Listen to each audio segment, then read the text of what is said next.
indahnya kehidupan kita. Di sebalik kepelbagaian dan perbezaan, kita dikurniakan kesejahteraan yang telah dibentuk oleh perpaduan.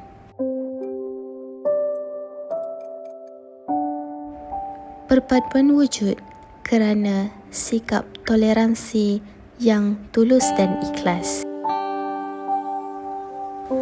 Hanya masa yang dapat membentuk kesefahaman ini, dan kita telah berjaya melaluinya bersama.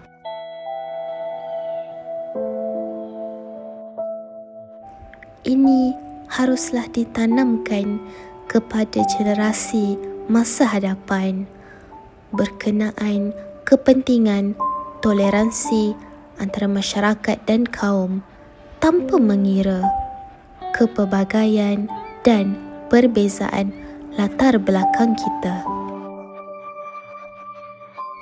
Jangan kusutkan tali persefahaman dan perpaduan yang erat di dalam Malaysia ini.